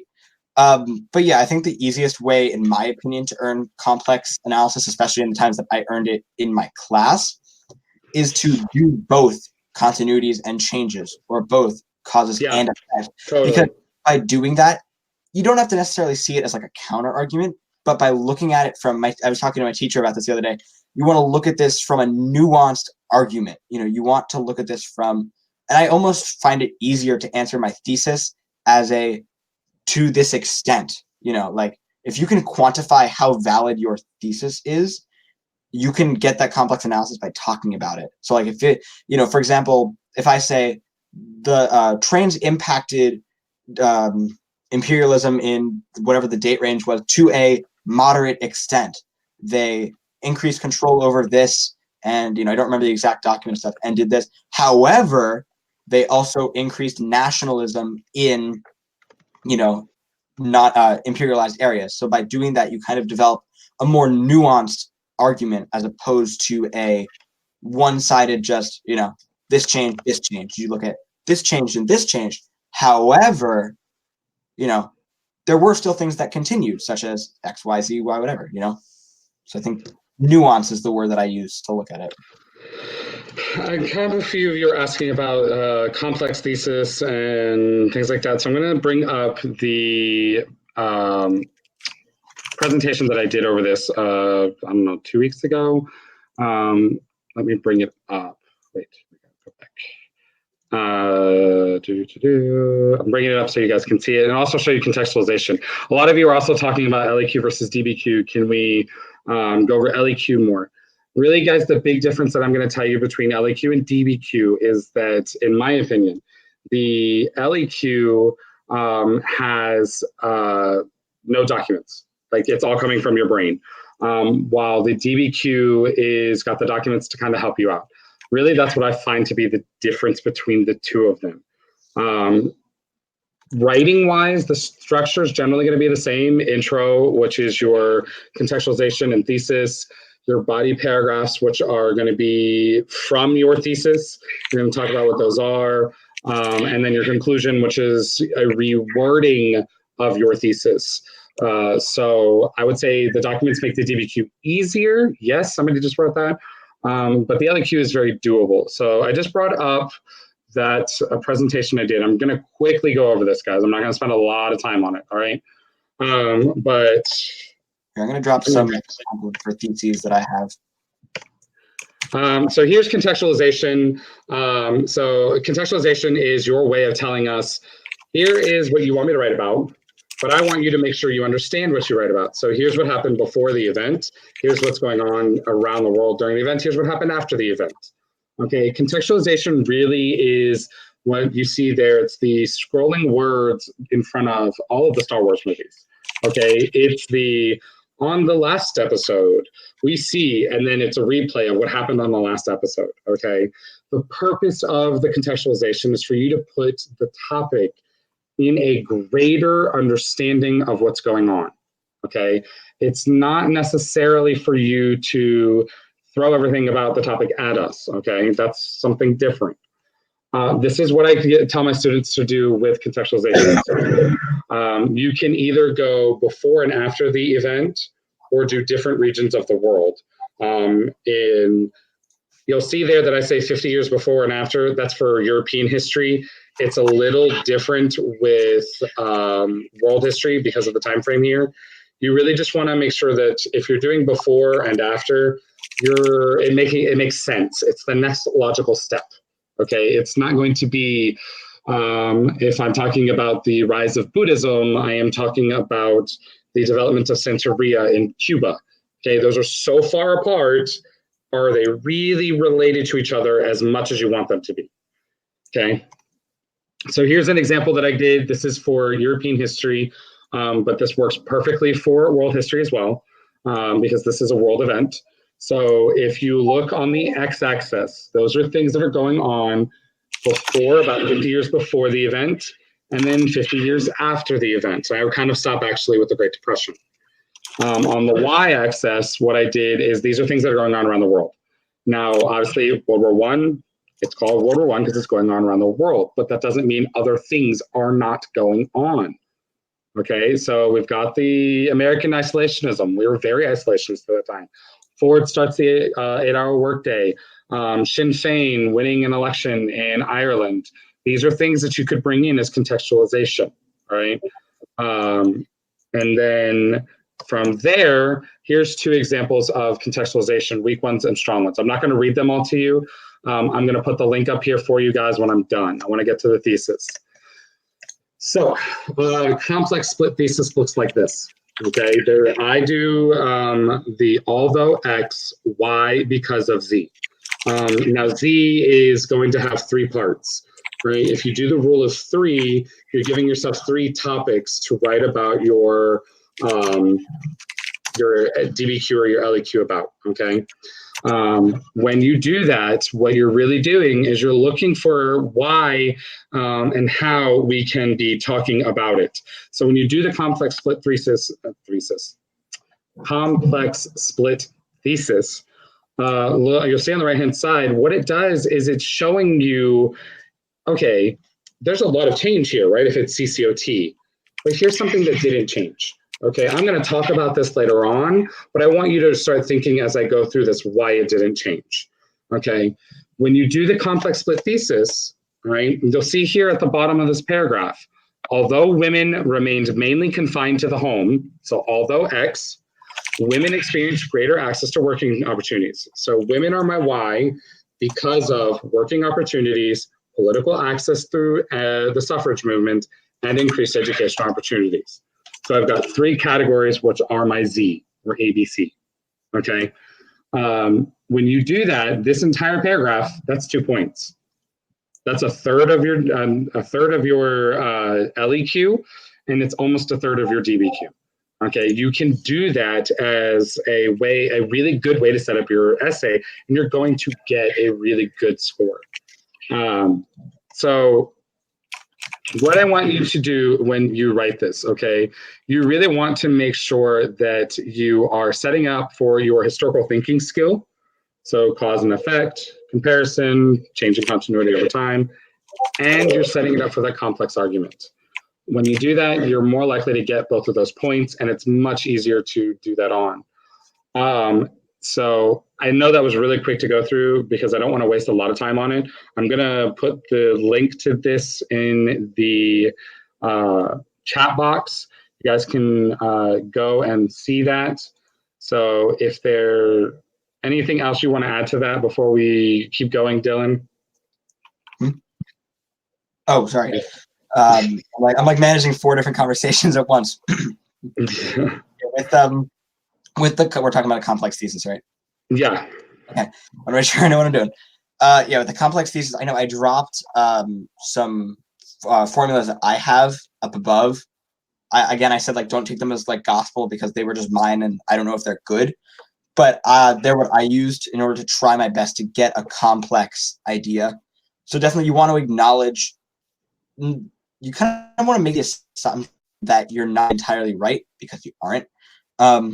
So like if you're talking about continuities, remember there are going to be changes. And so if you acknowledge those changes also in your essay, you'll get that, you'll have a better chance of getting the complexity point. I'm not going to say you'll get it because God knows even how to get it. I feel like there's like some secret vault in the College Board with just like direct instructions on how to get the complexity point that like only Trevor Packer has access to. Yeah, it's good. Somebody who I think is a teacher is trying to get access to this. Your school won't allow you to have access to it. I've tried to give you access. It's not letting me. So if you're from, where is it, Bentonville, it's not letting me give you access to it. So we're gonna have to figure another way for you to get access. But we're gonna move on from this because I don't want to spend too much time on it. Guys, go through that. I also did a crowdcast a couple of weeks ago about this as well, that you should be able to bring up and watch in its entirety so that you can get more in depth into my answers for that, because that was really quick to go through. Okay. Mention for any like Google links that you click on with like sharing links, if you have to ask for permission to view the document and you're logged into like a school account, it means that your school account does not allow outside sharing, like outside of the school domain. So you have to sign into another account. So I know I get emails a lot. I have like a bunch of shared folders, which I'll drop right now as like a shameless plug. So if you can't access it like without having to request it, your school doesn't allow me to give it to you. So I always feel bad because then I can't email them back telling them what's happening because I can't email them. But it's basically the folder that I just dropped. I call it the Ultimate AP World Resource Pack. It's outlines, notes, exam tips, key concept reviews, lists of links, mega review charts, bunch of stuff. So I recommend that you use it. Spend a good hour and a half. All right. So let's see. Could you quickly go over the birth of Islam and the Crusades against Muslims? Okay. First, Michael, I would like to point out the Crusades. When you say the Crusades against Muslims, that is a Eurocentric view. Okay, so you need to be very careful with that. The Crusades was Christian against Christian. It was Muslim against Muslim. It was Muslim against Christian. It was Christian against Jew, Muslim against Jew. It's not that black and white. So be very careful about saying that, and especially when you write that, if you write that in an essay. Okay. So the birth of Islam. So when I talk about this with my kids, one of the things that we kind of go over first off is understanding that Islam itself and Christianity have a lot more in common than people understand or believe, because they share so much of the belief in Christ. Now, Christianity, Christ is the savior. In Islam, he's a prophet. But there's a lot of other things that they share that made the Crusades not always a religious war, but more actually a economic and political war than anything. Okay, so the birth of Islam starts with Muhammad, who is working for what will become his wife. Starts with a K, and I can see her name in my head. If it comes to me, I'll say it again. So he goes off to a cave. He sits in a cave, and the angel Gabriel visits him and tells him to recite. So he begins to, yes, Khadija, thank you. He begins to recite the Quran. Now, the Quran is not written down until after his death. Okay. And when he receives this revelation from the Archangel Gabriel, this begins his, I don't want to say transformation, but more of like his ascendancy to prophethood, because he comes out of that and begins to lead what's called the Ummah, or the Muslim community. They were in what was Yathrib, which will kick them out. They're going to go on the journey to Medina, where he will convert the city, convert the inhabitants. The Ummah gets bigger, he gains an army, and he goes back and attacks Yathrib, takes over, it becomes Mecca. And that is part of the Hajj, which is one of the pillars of Islam. I went to a training this summer that was given about teaching religion in school. And the presenter for Islam, one of the things that she said that really stuck out to me is that, and I know a lot of us, because I'm guilty of it, we're taught about the 5 pillars, right? You have the confession of faith, almsgiving, 5 daily prayers, Ramadan, and the Hajj. She's like, that's not what it really is, because of the fact that Islam is much like Christianity. There are so many different denominations of it that when we say that it is a 5 pillars of faith, we're really narrowing our understanding of it. Okay, so know the 5 pillars, but recognize that that's not all of it. So after Mecca becomes under his control, keeps going and spreading, and Islam keeps growing. But it's really after his death that we see the massive growth of Islam beyond the Arabian Peninsula. We've got the conquering of the Levant, which is modern day Israel, Palestine, Jordan, Syria, and Lebanon. You have the conquering of North Africa. You have the beginnings of what's known as the 4 rightly guided caliphs. Now, If you're Sunni, they go in one order. If you're Shia, they go in another order. And this is where we see the beginnings of the split. I am not going to give you the order of them because I will probably give them in the wrong order. Ali is the key here to the difference, though, because in Sunni Islam, it was the vote of the Ummah that decided the next caliph after the death of Muhammad. So I think it was Abu Bakr, but I could be wrong, but I think it's Abu Bakr, Osman, and Uthman, and then Ali. In Shia Islam, it was supposed to be Ali because he was the nephew of the Prophet. But they did not do anything about forcing him to become the next caliph because they didn't want to split the Ummah. It wasn't until the death of Ali that we see that formal split. Okay, that's also the rise of the Umayyad dynasty. The Umayyads take the Islamic Caliphate to its largest and farthest extent with Muslim Spain, all the way to the gates of Persia. They're not very long, okay? They last, if memory serves me, little over 100 and some odd years until the Abbasids take over, and that is the golden age of Islam. And that moves the caliphate from Damascus to Baghdad. And we see that during this time frame, you have a massive shift also in Islamic politics. Because under the Umayyads, if you were not Arab, you could not really rise that high. Okay, you had to be an Arab Shia Sunni Muslim. And when you were not that, you were capped. Okay, under the Abbasids, they allowed for the rise of different people. The Muslim was supposed to be the highest, but we do see a massive flourishing of Jewish thinking and writing from the medieval time period. Some of the most famous Jewish philosophers lived under the Abbasids. We see science and mathematics is blossoming here because the Arabs and the Persians translate a lot of Indian texts to give us numbers. Okay, we oftentimes call them Arabic numbers, but in reality, they came from India.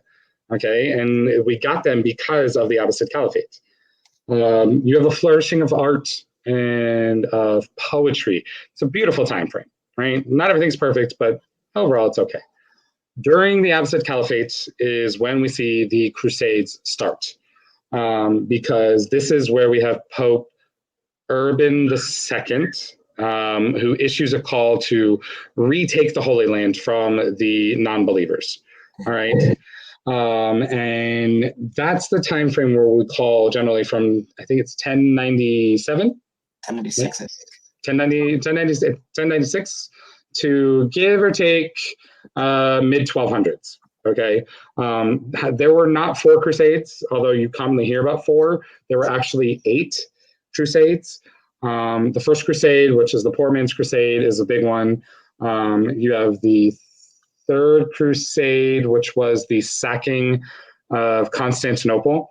And then the fourth crusade, which was an utter failure and brings down the kingdom of Jerusalem. But overall, when we talk about the crusades, what we're really looking at is we're trying to look at why Christianity, especially Catholic Christianity, felt the need to go on this massive, expensive war. And there's quite a few different things, one of which is that in Europe, you do have a lot of wasted time if you are a rich person. And if you've got 10 sons, you only need 2. What do you got to do with the rest of them? Well, send them off to war. Okay, because if you send them off to war and they don't come back, you're going to cry for a little bit. But in reality, you just made sure that you don't have to split your money any further. Okay. Second reason is that the West had known about spices. Okay, a lot of times people talk about Columbian exchange and exploration as we got to get spice, as if they just found out about it. That's just not true. Okay, Constantinople was a massive, massive trade zone for European and Asian continents. And Europe knew about things like pepper and salt and spice long before Columbus was even a twinkle in anybody's eye. Okay, by going and trying to retake over the Middle East, they were trying to take control of that trade route. Okay, because it's a way to make money, right? That's one of the things that it comes down to, is to make money. So for the Islamic side of it, they sort of were blindsided by these attacks. Now, it's not to say that they were perfect, right? They were not. Somebody mentioned earlier the jizya, which is a tax that non-Muslims have to pay if they live in Muslim lands. Now, depending upon the time and the rulers, sometimes they weren't forced to pay it. Other times they were forced to pay a little bit. And sometimes they were forced to pay a lot. Okay. But generally speaking, the Middle East, especially the Holy Land, was safer under the Islamic control. Because when the Christian Crusaders got there, they killed indiscriminately. Okay. That means they didn't just kill the Muslims, they killed other Christians, they killed Jews, they killed young and old, women and children. So it's something to keep in mind that if it comes up, which I don't know if it will, we don't want to glorify the Crusades, which oftentimes in history, we tend to glorify it as this cosmic battle of good versus evil. When in reality, it's a battle between control for trade, right? And a way to protect political power, okay? Dylan, is there anything you want to add to that? We don't have a lot of time left. We've only got 30 minutes. So. I mean, you said you were a Middle Eastern historian, so you kind of, wow. Oh, I could go on. Trust me, I could go on. Yeah, so you kind of covered everything that I would even think about covering in terms of, maybe also mention the Abbasids fall in 1258 to the Mongols. I don't know. That's post the Crusades, kind of. When the Abbasids fall, though, it is something to note that the Abbasids falling doesn't end what we would think of as Islamic art and Islamic society, which you often hear about this kind of like dark ages of Islam with the Mongols coming. The Mongols actually protect it, okay, because of their freedom of religion and their allowance of cultural identity. The Mongols protect a lot of the writings and the beliefs of early Muslim writers and thinkers from being destroyed. Because one of the things that happened during the Crusades is anytime a crusader state would rise, the first thing they would do would be to attack another area and destroy all of its Islamic artifacts and its writings and things like that. So the Mongols kind of protected that, which was a good thing. But the Mongols also represent the downfall of the Safavid dynasty. I think that's correct. Which was the successor state to the Sassanids. And the Sassanids were the last Zoroastrian dynasty of Persia before they fell to the Arab invaders. So I think that's all you would need to know about the Middle East. That's a lot to go over and a lot to absorb. Middle East right there, pretty much. Yes. Guys, it's 9:30, at least for me. And I got to take care of my animals. So I'm going to leave you guys here with Dylan, who is a genius and probably can go over things that I won't remember because I'm old. If I get knocked out, then I might just re-log in and try to restart this up again. But if I get knocked out, see you guys. So, guys, you have a good night. Check out the other 5 little casts that I did on writing the SAQ and the LEQ. That will help you a lot. And hopefully we helped a little bit. And my biggest advice I'm going to leave you with is don't panic. Okay? You can do this. Just take a deep breath.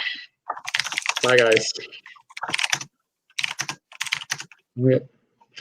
I think that when you leave, I'll end up getting knocked. So wait, let me try this. Just stay for a sec. I'm going to log into the 5 and then. Okay.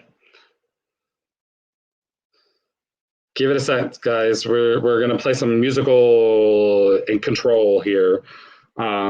So while we wait for him, I guess I can answer another question.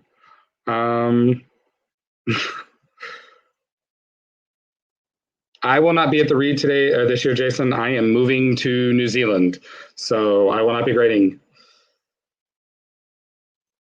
Give us a sec, guys. Let me find out how we do this. We're going to switch.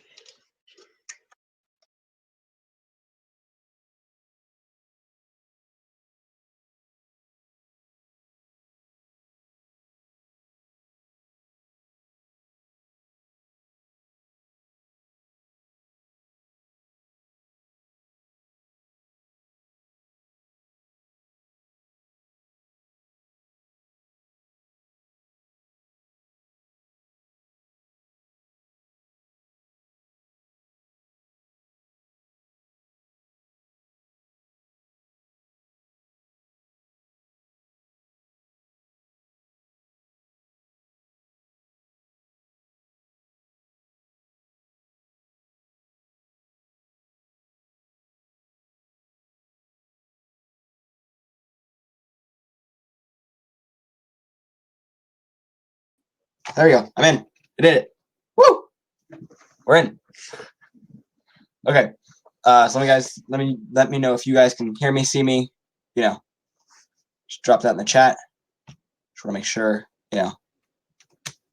So once I get the okay, we'll see. Come on, fingers crossed. Yes. No. You can see and hear me. Okay. Perfect. Here we go. All right. I'm going to answer questions up until the 2-hour mark. I know it might be a little laggy, so I apologize for that. But yeah, so we'll just go for the next probably 20 minutes or so, and I will answer as many questions as I can. So the first thing that I really want to ask you guys to do is just go through these questions, these 50 questions, and just upvote whatever you want to see answered. And I'll just go down the list for the next 20 minutes. Yep, I'll go as quickly as I can. I'll try. I'm 99% sure I'm not getting to answer all your questions, so I apologize. But go through it and upvote any questions that you do think are good.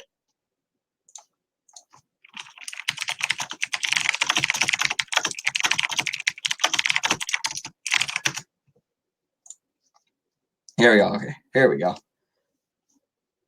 All right, so in the meantime, I'm going to start answering this one because it seems like it's kind of the highest one so far. So what are the best ways to analyze documents for the DBQ?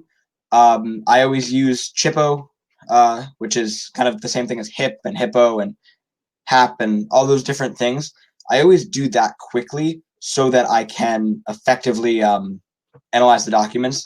And when using things like Chippo, HIP, HAP, whatever form of that you use, that can help you analyze the documents, not just from a historical perspective, but from a complex perspective, looking at point of view, perspective, purpose, stuff like that. And that's really important because that's the whole point on the DBQ. And I'm going to be trying to I'm going to really blast them through these questions. So if, I kind of skim over something, I'm sorry, ask the question again if you really want me to, if I missed something important. So yeah. All right. How to write a contextualization. I know Mr. Clancy went over this earlier, but I always think about it like the Star Wars title crawl. I know that he said this too. Basically, I always think, when you watch a Star Wars movie, it does the crawl thing, and then it says, what happened in the last movie, but it doesn't say everything that happened. It doesn't say scene 1, brr, scene 2, brr. No, it tells you the important parts that you need to know, the context. It gives you a proper way to watch that movie and still kind of know what's going on. It gives you that context. So it's really the big picture of what's important to know for this prompt, as opposed to what was everything that happened previously to this. So, for example, there'll be big picture things like the Industrial Revolution, imperialism, the rise of religion, stuff like that. Those are really complex things. All right. Okay, this is a question. Can you go over all of the empires and which time period they were in? All right, so I'm not going to go into the empires. I'm just going to name as many as I can remember. This is a true test of my knowledge. Okay, so I just take a deep breath here. Okay, so you have period 1. You have Mesopotamia, Egypt. What else do you have? Mesopotamia, Egypt, Olmecs, Toltecs, Mississippi, Shang Dynasty, Indus River Valley. I want to say that's it.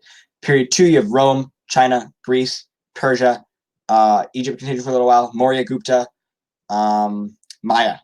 Okay. Period 3, you have Aztec, Inca, Caliphates, Middle Ages, stuff going on in Europe, Mali, Songhai, city-states in the East Africa part.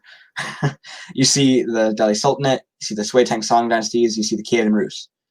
That's kind of period 3. I probably missed a bunch. I'm really skimming over things. Okay. Period 4, maritime empires, Spain, Portugal, British, Netherlands, French. Those are the big 5. You see the Aztecs and Incas, which fall right away.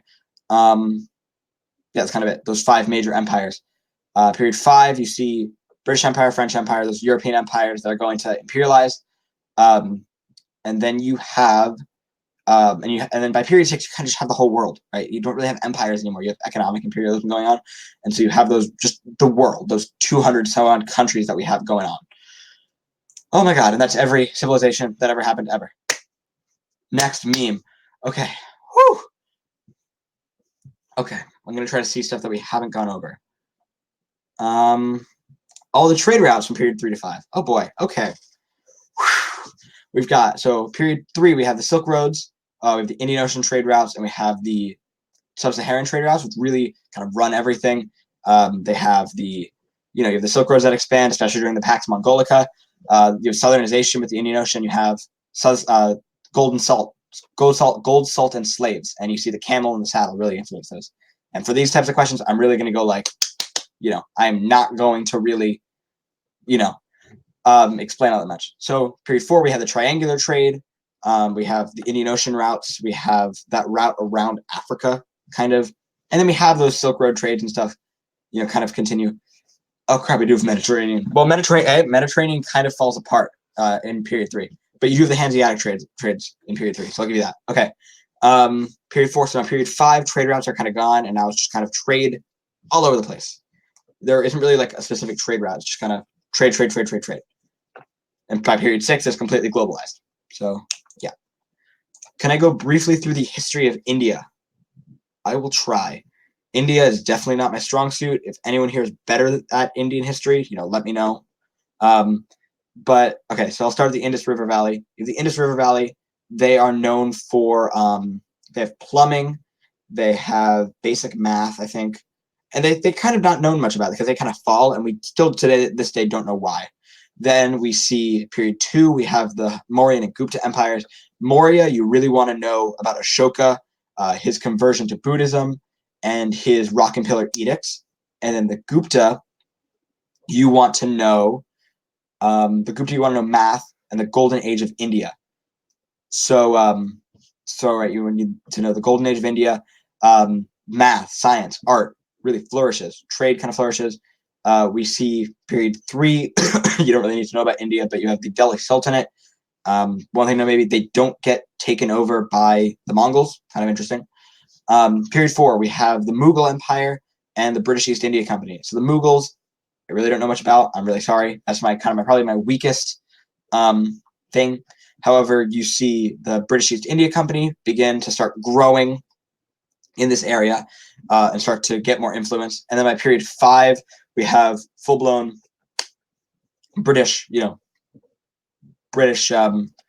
imperialism of India, and we see the reactions to this, such as the Sepoy Rebellion of 1857. We see the British East India Company just gain more power. And after the Sepoy Rebellion, we see in 1857 the British Raj is established. And then by 1940, period 6, we see a free India. But then in the 40s through the 70s, we have the split into Pakistan and Bangladesh between Hindus and Muslims. That's India in 5 seconds. Okay. Let me see. I'm like scrolling through these. How do you prepare for the multiple choice questions? Like we mentioned, you want to what do you want to do? You want to read the question, read the sourcing information, skim the document, maybe, and then answer the questions by process of elimination, distractor answers, and then circle the best answer. It's kind of my best advice that I could give you guys. It's question to question. Some questions are going to be harder than others. Some questions are going to be obvious. Just make sure you don't get tripped up by the distractors. And to tell what the distractors are, they like to pull time period on you. So like what I was mentioning about, so like there was a question about population decrease in like the 400s, and one of the answer choices was on the Black Death. The Black Death was a blatant distractor. So, you know, that's really something that you want to be able to be on top of. There we go. This one I like. What is the best strategy to study the chronology of events, their region, and their effect? For me, I'm a very visual learner, so I learn really well through charts and through maps. Maps are my life. So really, you want to be able to look at change over time.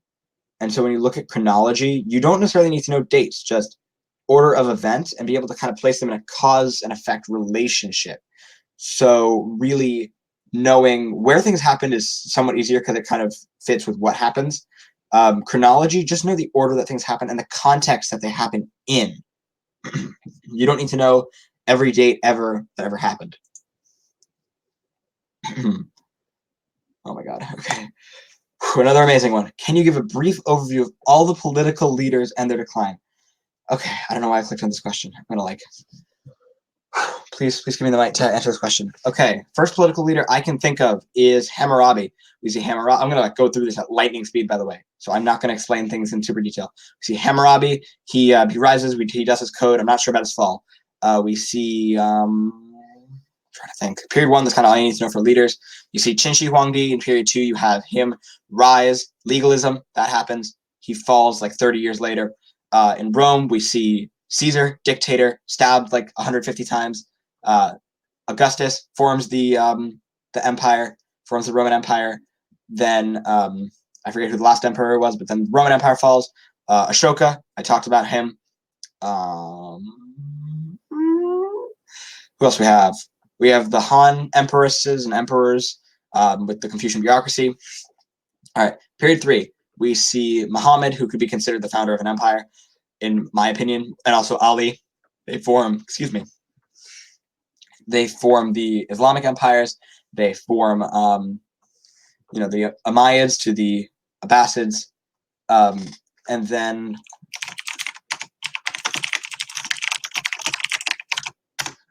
Okay, and we see the Abbasids. They fall 1258 to the Mongols. Then we see Justinian with the Byzantine Empire. We see Theodora with the Byzantine Empire. They fall in 1453 to the Ottomans. Not them specifically, but the Byzantines. We see in India during this time. We see the Mughals. We see like Akbar the Great, who have just believed dies. In the Ottoman Empire, we see Suleiman the Magnificent.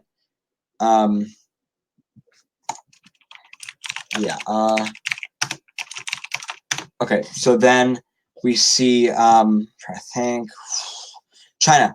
I can't think of any specific emperors, but we have, Shang Zhou, Yuan, Yuan, Ming, Qing Republic. Those are the main things. You want to know how each of those fell. Then you want to know, God, every leader.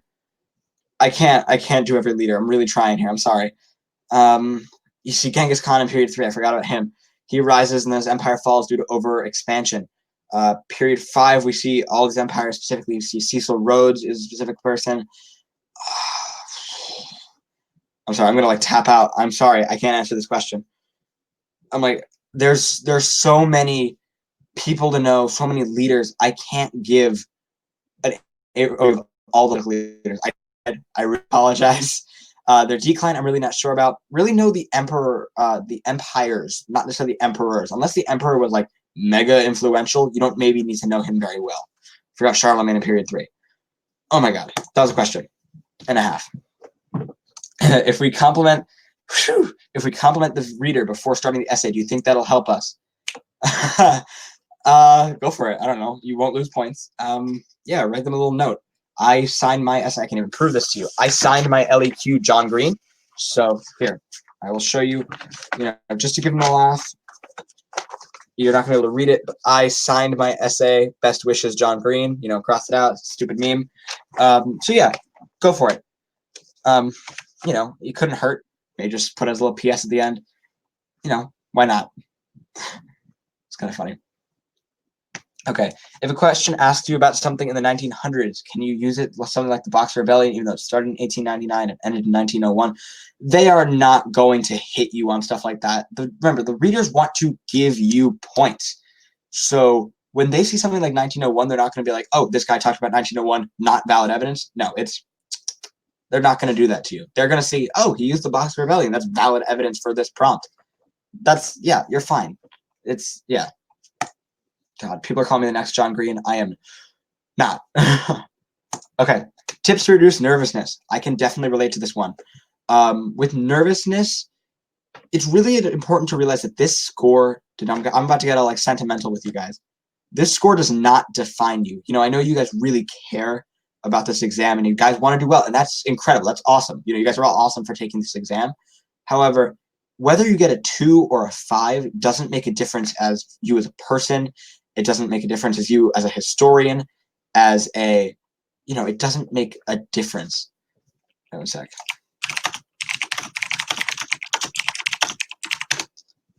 Okay, so then, yeah, remember, this test is just a number at the end of the day. So you don't want to stress about the score. You want to remember that, everyone in this chat should be proud of themselves just for taking the exam, just for sitting here and, sitting for the exam. That is something, especially if you're a freshman or a sophomore and this is your first AP class, that's something to be incredibly proud of. And so really, I know me saying this probably doesn't help all that much, but just take a deep breath, get some sleep, eat a good breakfast the day before, and just walk into that test room with positive thoughts, not thinking, I don't know XYZ. Think, I've got this. I could do this, Yeah, minimum 6 or else you're not allowed in 5 anymore. Okay. We got 10 minutes remaining, so I'm going to pick the ones that I can read best. Dylan, was the test how you expected? Did the official practice test give you a good idea? Yes, absolutely. If you haven't taken one already, I recommend taking a practice exam as soon as possible. They not only get you into the mindset of the questions, but I feel like in a while, many of us haven't sat down for 3 hours and 15 minutes. Excuse me, wow, I don't know what that was. You sit down for 3 hours and 15 minutes and take this test, you understand what it's like, how the time feels, how you can time yourself, And that's really important, not just the score. I took 2 practice tests. Only one of them I scored. The official practice time here, I'll drop it. If you will practice it. There it is. Okay. This is the official one from the CED. This one I'm allowed to give out. The rest your teacher has to. But so yeah, really take one. And you want to not just see what the questions are like, but yeah. Also, I predicted what the essays were correctly. So, that was just luck of the draw. Got all these like throughout history questions. I'm like, whew, okay. How does the exam work? Exactly work? I've heard of different ways. Okay, so I'm going to give you guys the. 1 sec.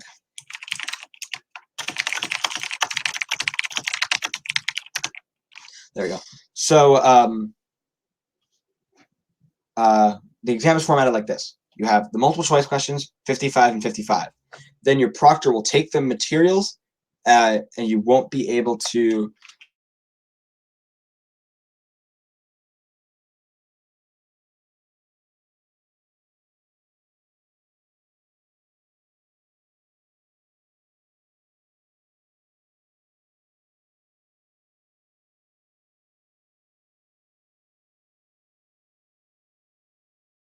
It's just like a 2-minute transition. Then you have your 10-minute break. That's a good chunk of time. You're not allowed to talk to your teacher, but you can get a drink, go to the bathroom, that type of stuff. Then you have, what do you have? Oh, no, it all froze for me too.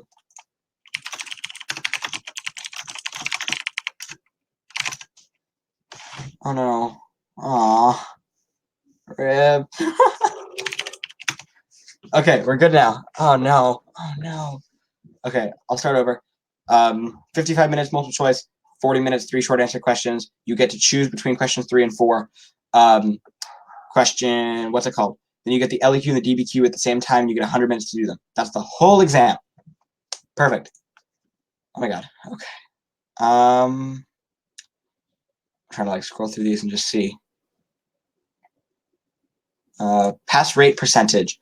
It's roughly, I think, I'll look up it actually. I believe I want to say, oh, I have it up. Okay, I will read you guys the score distributions for AP World right now for 2018.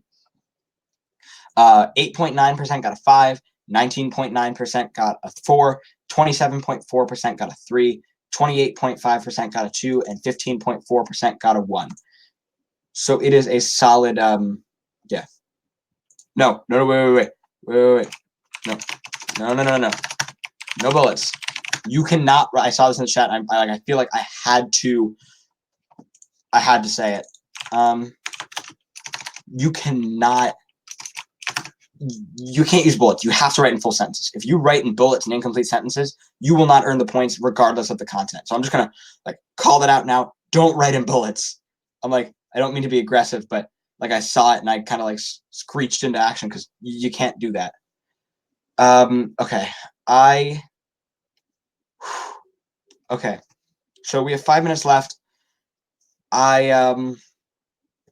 Yeah, I think I'm going to end the stream here just because I have homework to do and it's almost 11. It's probably some of you guys are probably super tired by now.